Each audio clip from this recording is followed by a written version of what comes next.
Hi guys, అందరికీ నమస్కారం. Welcome to my channel friends. అందరు ఎలా ఉన్నారు? అందరికీ వరలక్ష్మి వ్రతం శుభాకాంక్షలు గైస్. అందరు ఎలా జరుపుకుంటున్నారండి వరలక్ష్మి వ్రతం?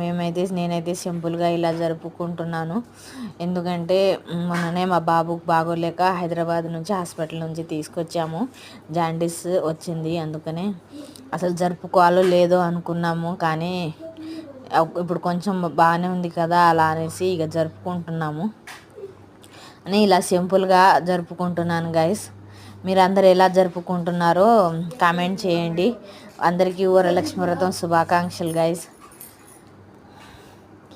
ఇక్కడ ఎక్కువ మంది తెలిసిన వాళ్ళు కూడా ఎవరు లేరు ఇక్కడ ఒరిస్సాలో. ఇక వాళ్ళ ఒడియా అయితే నాకు రాదు, అందుకనేసే ఇక హడావడి లేకుండా సింపుల్గా ఇలా ఒక 5 ముత్తైదులతో ఇలా సింపుల్గా అయితే జరుపుకుంటున్నాను.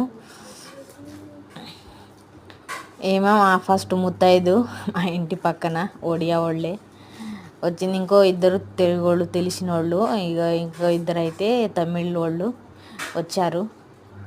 ఇలా సింపుల్గా జరుపుకుంటున్నాను. నెక్స్ట్ ఇయర్ అయితే హైదరాబాద్ వచ్చేస్తాము, అక్కడ మంచిగా జరుపుకుంటాము. అది కూడా మంచిగా అందరూ మంచిగా ఉంటే అలా అనేసి ఇలా సింపుల్గా అయితే జరుపుకుంటున్నాం గైస్. మీరందరూ ఎలా జరుపుకున్నారో, వరలక్ష్మి వ్రతం ఎలా చేసుకున్నారో కామెంట్ చేయండి. కామెంట్ చేయడం మాత్రం మర్చిపోకండి గైస్. అందరూ మా వీడియోస్ అయితే చూస్తున్నారు కానీ సబ్స్క్రైబ్ చేయడం లేదు, లైక్ చేయట్లేదు, కామెంట్ చేయడం లేదు గైస్ ఎవరు. ఈ మధ్యన చాలా రోజుల నుంచి వీడియోస్ అయితే పెట్టడం లేదు, ఎందుకంటే నేను హైదరాబాద్ వెళ్ళాను. బాబుకి హెల్త్ బాగలేకపోతే అక్కడ హాస్పిటల్లో అడ్మిట్ చేశాము. అందుకనేసే చాలా రోజులైంది, దగ్గర 20 days అవుతుంది వీడియోస్ పెట్టక.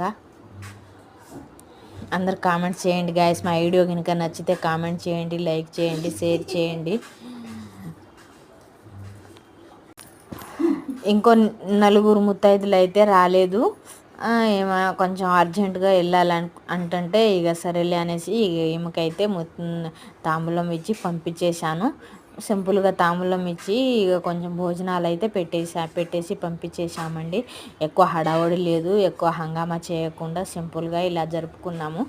మీరు ఎలా జరుపుకున్నారో కామెంట్ చేయండి. Bye bye friends. అందరికీ సబ్స్క్రైబ్ చేయడం మాత్రం మర్చిపోకండి. Subscribe, comment.